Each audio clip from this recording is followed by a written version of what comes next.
प्रिय स्टूडेंट, आप सभी कैसे हो।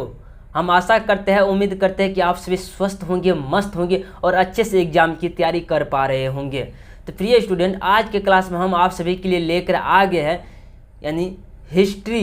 क्लास 10 का सोशल साइंस में हिस्ट्री यानी चल रहा था, जिसका इसने 3 चैप्टर तक हो गया या चौथा चैप्टर स्टार्ट हो गया है। यानी चौथा चैप्टर में भी एक क्लास हमने ले चुके हैं, ये दूसरा क्लास आज होने जा रहा है। सबसे पहले मैं अपने चैनल के बारे में कुछ फीचर्स के बारे में बताने का प्रयास करूंगा। हमारे यहाँ से पीडीएफ प्रोवाइड किया जाता है, प्रिंटेड पीडीएफ या क्लास पे। जिस तरीका से अभी मैं स्क्रीन पे आपको पढ़ा रहा हूँ, ये सारा पीडीएफ आपको फ्री में प्रोवाइड किया जाएगा। साथ ही साथ आप सभी से मैं इतना ही रिक्वेस्ट करना चाहता हूँ कि क्लास को ज़्यादा से ज़्यादा शेयर करने का प्रयास करिएगा, उन बच्चों तक पहुँचाइएगा जिनके पास यानी जो पढ़ना चाहते हैं, जो कि 2026 में एग्ज़ाम देना चाहते हैं, उन्हीं सब के लिए क्लास 10th के लिए। चलिए, तो आज की क्लास को एक बेहतरीन तरीका से मैं स्टार्ट करने के लिए जा रहा हूं। और यहाँ पे देखिएगा, आप कहिएगा पीडीएफ कैसे मिलेगा। सबसे पहले यहाँ पे व्हाट्सएप ग्रुप में जुड़ने का प्रयास करिए। इस नंबर के माध्यम से व्हाट्सएप ग्रुप में जुड़ जाइए तो पीडीएफ आपको फ्री मिल जाएगा। क्लास 10th के बाद है ये, और 2026 के लिए विशेष रूप से चल रहा है, हिस्ट्री है। और चैप्टर नंबर 4 यानी भारत में राष्ट्रवाद, यानी भारत में राष्ट्रवाद, इसका अर्थ हमने समझा दिए थे पिछले क्लास में। यदि अभी तक आप उनको नहीं देखे उन क्लास को, तो सबसे पहले आप उनको देख करके आइए, उसके बाद ये क्लास करिएगा, तब जा करके आपका सभी चीज़ यानी कंटिन्यू आपको समझ में आएगा। चलिए, आज के कुछ मोटिवेशन लाइनें बोल देते हैं ताकि आपको पढ़ाई में मन लगेगा। अब यहाँ पे देखिए, आज का मैं कुछ लाइनिंग लिख कर लेकर आया हूँ आप सभी के लिए। तो वही लाइनिंग मैं आप क्या करूँगा, बोल दूँगा। यहाँ पे कुछ लाइनिंग आपको दिखाई पड़ रहे होंगे, जो कि एक बेहतरीन तरीका से मैं लिख कर लेकर आया हूँ आप सभी के लिए। थोड़ा सा देखने का प्रयास करिए इस लाइनिंग में के अर्थ क्या होते हैं। यहाँ देखिए, ओ थोड़ा कहाँ भाग गया।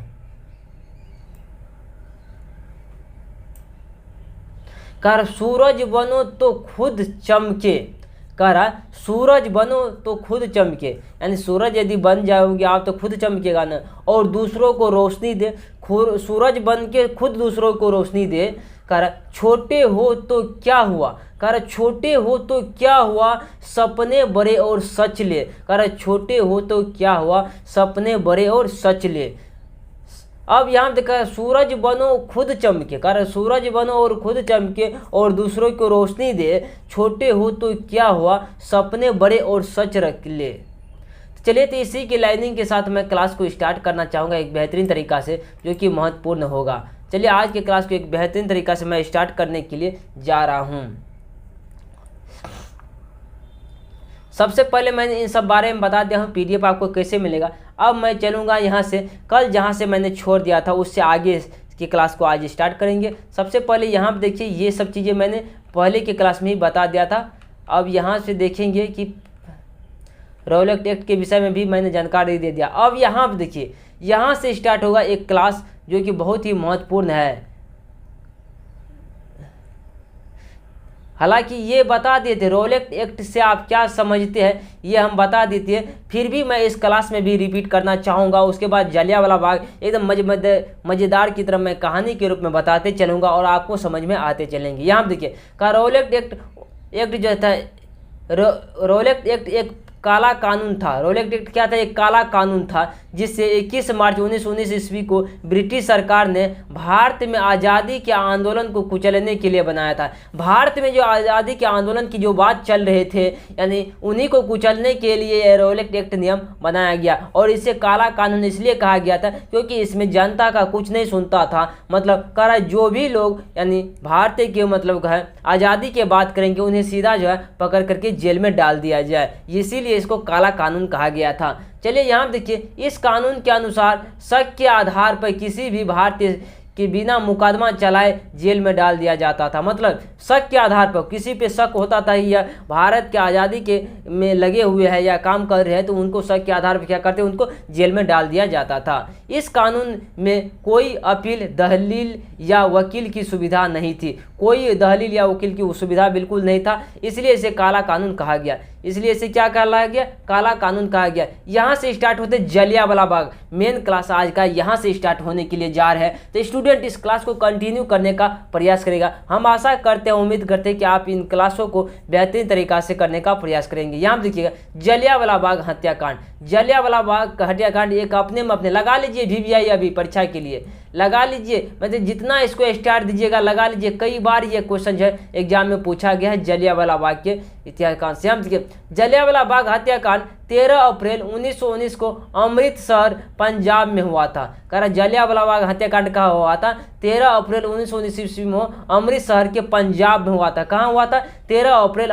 1919 ईस्वी के अमृतसर में क्या हुआ, कहाँ हुआ था, अमृतसर के मतलब पंजाब में हुआ था। अब डॉक्टर सत्यपाल और सैफुद्दीन किचलू की गिरफ्तारी के विरोध में हजारों लोग जलियांवाला बाग में सभा कर रहे थे। मतलब कह रहा जब इसका गिरफ्तार हो गया था, मतलब सत्यपाल और सैफुद्दीन किचलू की गिरफ्तारी के विरोध में, उनके विरोध में, इन दोनों को जो गिरफ्तार कर लिया था उनके विरोध में हजारों लोग जलियांवाला बाग में सभा कर रहे थे। और तभी अंग्रेज क्या आ जाते हैं और असफर जनरल डायर ने बिना चेतावनी दी गोली चलाने का आदेश दे दिया। मतलब कह रहा है तभी क्या होते हैं, सभी लोग जो है गिरफ्तारी जो उन 2 व्यक्ति का हो गया तो उनके विरोध मतलब एक सभा का आयोजन रखे थे जो जलियांवाला बाग में, और वहाँ से क्या जनरल डायर आते और बिना चेतावनी दिए गोली का आदेश दे दिया। और इस घटना में सरकारी आंकड़ों के अनुसार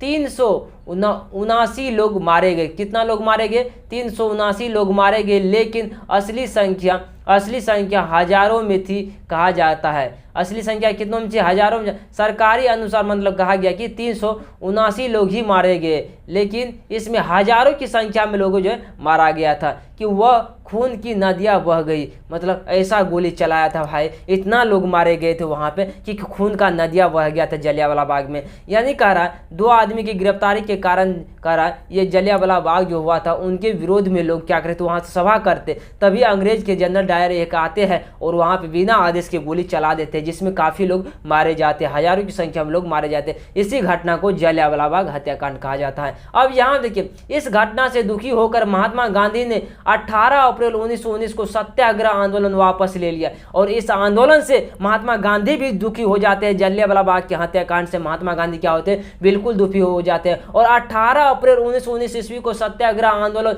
वापस ले लिया। कब आंदोलन वापस लिया, 18 अप्रैल 1919 को सत्याग्रह आंदोलन वापस ले लिया। और अंग्रेजों की दी गई उपाधि कैसरे हिंद भी लौटा दी। अंग्रेज इसको उपाधि दिया था एक कैसरे हिंद की, और वह भी ये लौटा देती है उनको। करा जलियांवाला बाग हत्याकांड से आप क्या समझते हैं, वेरी वेरी इंपॉर्टेंट क्वेश्चन है जलियांवाला बाग की ये बारे में। आप लोग विशेष तरीका से इसको जानने का प्रयास कीजिए कि जलियांवाला बाग हत्याकांड किस तरह से हुआ था। अब यहाँ जलियांवाला बाग हत्याकांड 13 अप्रैल 1919 अमृतसर में हुआ था। डॉक्टर सत्यपाल और सैफुद्दीन किचलू की गिरफ्तारी के विरोध में हजारों लोग एक सभा में जमा हुए थे। हजारों लोग क्या हुए, एक सभा में जमा हुए। तभी जनरल डायर ने बिना चेतावनी दिए सैनिकों से गोली चलवा दी और इस हत्याकांड में सैकड़ों लोग मारे गए। इसमें क्या होते हैं, सैकड़ों लोग मारे गए। यह घटना बहुत ही दुखद और क्रूर थी। उसके बाद महात्मा गांधी ने सत्याग्रह वापस ले लिया। फिर से सुनिए इस लाइन को, कह रहा जलियांवाला बाग हत्याकांड 13 अप्रैल 1919 में पंजाब के अमृतसर में हुआ था। डॉक्टर सत्यपाल और सैफुद्दीन किचलू की गिरफ्तारी के में हजारों लोग सभा कर रहे थे। और इस घटना से दुखी हो कहाँ चल गया,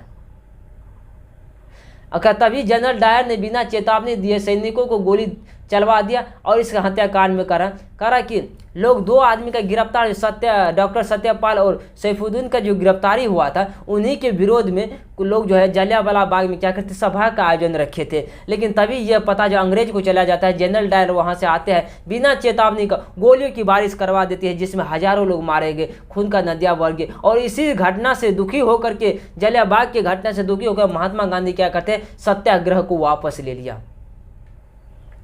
अब देखिए अब यहाँ से चलते हैं महात्मा गांधी, यानी गांधी युग यहीं से स्टार्ट होता है। गांधी युग जब जलियांवाला बाग हत्याकांड घट जाते हैं और वापस ले लेते हैं सत्याग्रह, यहीं से क्या होता है, गांधी युग भी शुरू हो जाता है। अब देखेंगे कि गांधी युग में क्या क्या घटना घटी हुई है। अब यहाँ पे देखिए इनके पिता का नाम, सबसे पहले गांधी जी का हम बात करेंगे, इनके पूरा नाम मोहन दास करमचंद गांधी था। इनके क्या नाम था, मोहनदास करमचंद गांधी। इसका जन्म 2 अक्टूबर को 1869 ईस्वी में हुआ था। कब हुआ था महात्मा गांधी का? 2 अक्टूबर और 1869 ईस्वी में हुआ था।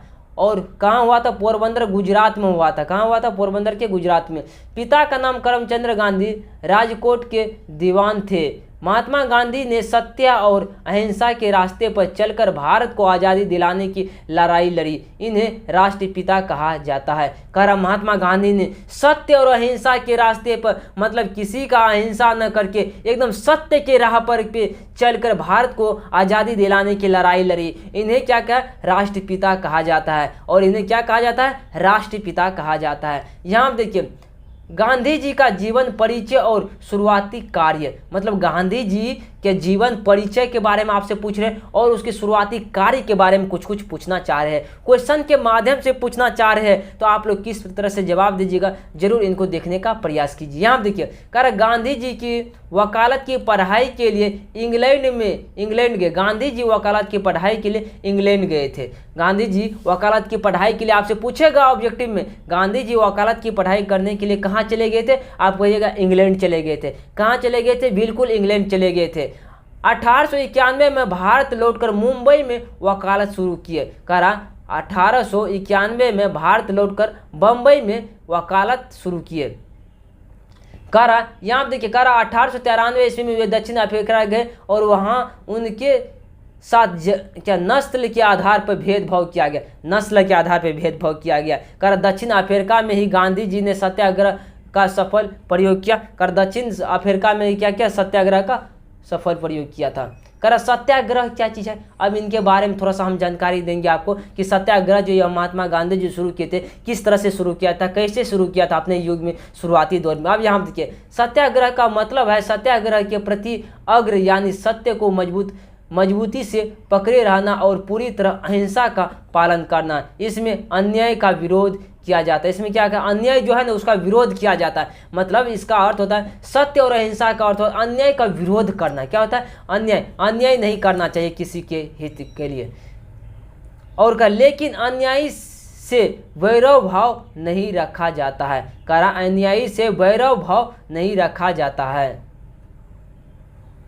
अब यहाँ देखिए सत्याग्रह का मतलब है सत्य के प्रति और आग्रह, और यानी सत्य की मजबूती, यानी सत्य को हमेशा मजबूती पकड़े रहना और पूरी तरह अहिंसा का पालन करना है। इसमें अन्याय का विरोध, क्या है? अन्याय का विरोध किया जाता है, लेकिन अन्यायियों से वैरभाव नहीं रखा जाता है। यहाँ देखिए भारत की राजनीतिक में गांधी जी का प्रवेश। अब देखिए भारत की राजनीतिक में भी महात्मा गांधी का यहाँ से प्रवेश हो जाते हैं। किस तरह से प्रवेश होते हैं इनको जरा सा जानने का प्रयास करिए। यहाँ देखिए गांधी जी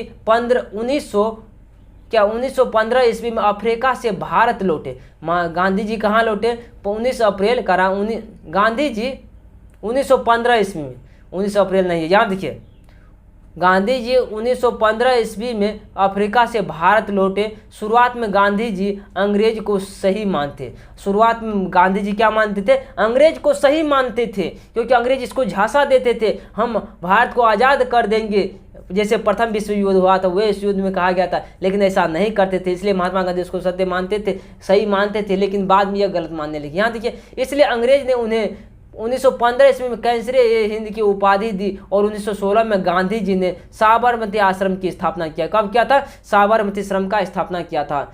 और उनके राजनीतिक गुरु गोपाल कृष्ण गोखले थे। आपसे पूछेगा महात्मा गांधी का जो राजनीतिक गुरु कौन थे? गोपाल कृष्ण गोखले था। कौन था? गोपाल कृष्ण गोखले था।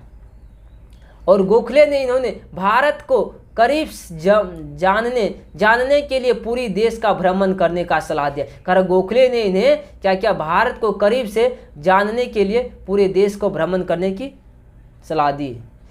कर गांधी जी पहली बार बनारस हिंदू विश्वविद्यालय के उद्घाटन समारोह में सार्वजनिक रूप से बोले। महात्मा गांधी जब वहाँ पे करा पहली बार बनारस यानी हिंदू विश्वविद्यालय के उद्घाटन समारोह हो तो उसमें गए था और इसमें यह अपना बोले।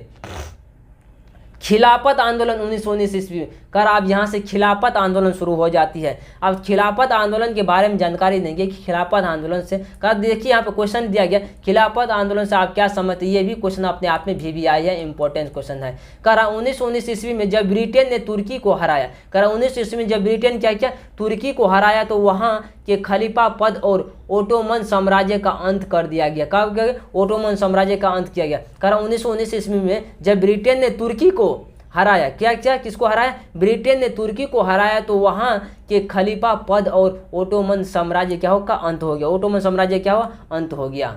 कर ब्रिटेन ने तुर्की के मुसलमानों पर अत्याचार किए। ब्रिटेन क्या करते हैं? तुर्की के मुसलमानों पर अत्याचार किए, जिससे भारत के मुसलमानों को भी डर लगने लगा। जिससे क्या हुआ? भारत के मुसलमानों को भी डरने लगने लगा। इस कारण भारत और तुर्की के मुसलमानों ने मिलकर अंग्रेजों का विरोध किया। जिससे क्या किया? तुर्की और भारत के मुसलमान एक हो जाते हैं और जमकर उनका विरोध किया। अब यहाँ देखिए, ब्रिटेन ने तुर्की के मुसलमानों पर अत्याचार किए, जिससे भारत के मुसलमानों को भी डर लगने लगा। इस कारण से भारत और तुर्की के मुसलमान ने मिलकर अंग्रेजों का विरोध किया।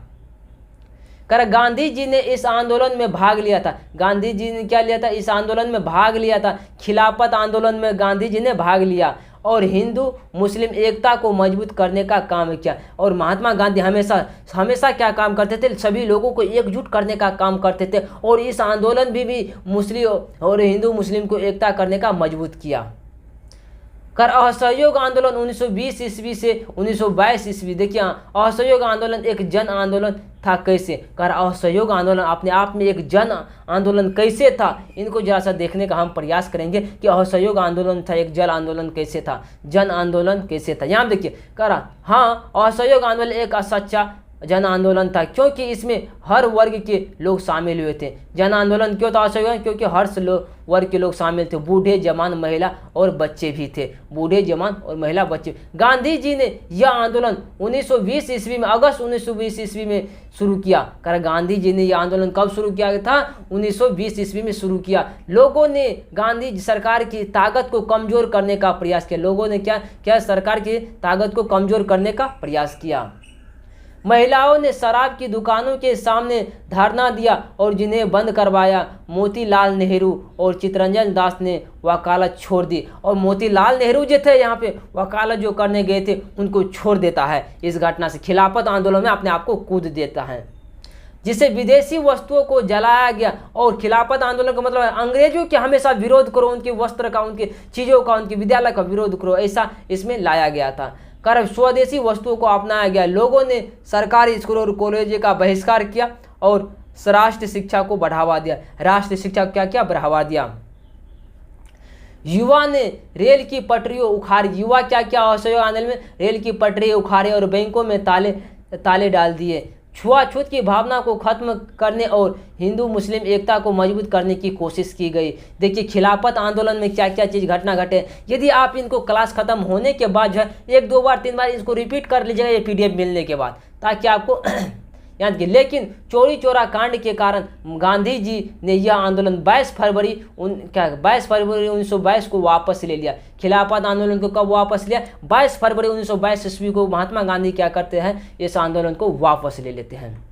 कर असहयोग आंदोलन के कारण और इसके प्रभाव क्या थे? कर असहयोग आंदोलन के कारण क्या थे और इनके प्रभाव क्या थे, इनको थोड़ा सा देखना एक जरूरी बन जाता। अब यहाँ पे देखिएगा, उत्तर देखिएगा। असहयोग आंदोलन की शुरुआत महात्मा गांधी ने 1920 ईस्वी में की थी। असहयोग आंदोलन की शुरुआत कब किया था? महात्मा गांधी ने 1920 ईस्वी में की थी। और जिसके कई कारण थे, जैसे में देखिए यहाँ पे पहला खिलाफत आंदोलन को समर्थन देना था, क्योंकि मुसलमानों में यह भावना थी कि अंग्रेज ने उनके धार्मिक नेता खिलाफत को खत्म कर दिया।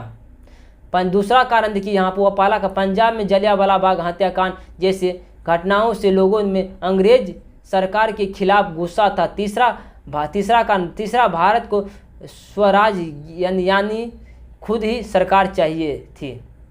प्रभाव देखिए इसका, लोगों ने सरकारी स्कूलों और कॉलेजों का बहिष्कार किया। स्वदेशी कपड़ों को जलाया, नहीं विदेशी कपड़ों को जलाया। स्वदेशी ने विदेशी कपड़ों को जलाया गया और स्वदेशी वस्त्र और जैसे में खादी पहनने को बढ़ावा दिया गया।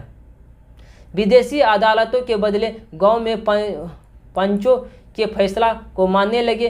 लोगों ने सरकारी नौकरियों को छोड़ना शुरू किया। लोगों ने क्या किया, सरकारी नौकरी को छोड़, और चराखिया और खादी बहुत लोकप्रिय बना दिया गया। लोगों ने सरकारी उपाधियों को लौटाना शुरू कर दिया गया।